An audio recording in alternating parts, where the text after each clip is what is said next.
দর্শক, এই মুহূর্তে ঢাকা কলেজে আছেন আমাদের সহকর্মী মোবাশ্বের রহমত। সরাসরি কথা বলছি তার সাথে।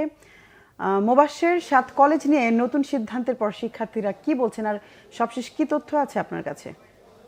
যেবা আমি এই মুহূর্তে রয়েছি ঢাকা কলেজের যে অডিটোরিয়াম কক্ষ, সেই অডিটোরিয়ামের কক্ষের সামনে। আপনারা জানেন যে এই অডিটোরিয়ামের কক্ষের কিছুক্ষণ পরেই শিক্ষার্থীদের সাথে যে শিক্ষকেরা রয়েছেন তাদের একটি মিটিং অনুষ্ঠিত হবে এবং সেই মিটিংয়ের পরেই আসলে জানা যাবে তাদের যে ৬ দফা দাবি ছিল, সেই ৬ দফার দাবির যেই মূল যেই দাবিটি ছিল যে সহ উপাচার্য তার যে পদত্যাগ, সেই বিষয়ে তো আমরা জানতে পারবো।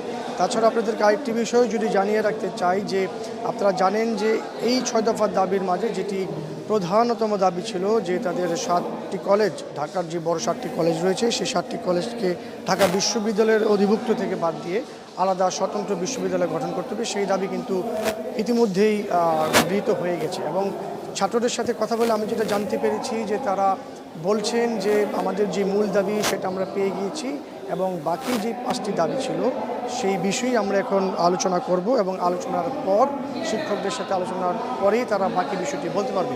এছাড়া আরেকটি বিষয়টি জানিয়ে রাখি যে ছাত্ররা যখন আন্দোলন করছিল তখন কিন্তু তারা বলছিলেন যে স্বাভাবিক আমাদের যে দাবি, মূল দাবি সেটা আমরা পেয়ে গিয়েছি এবং ছাত্রদের মাঝে যে সংঘাতের ঘটনাটি ঘটেছিল, অর্থাৎ যে হাতাহাতি বা রক্তপাতের যে ঘটনাটি ঘটেছিল, তারা এটি আর চাচ্ছে না।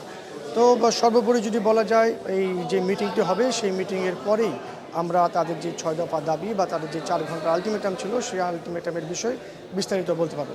এই ছিল সর্বশেষ। মোবাশ্বের, ধন্যবাদ আপনাকে।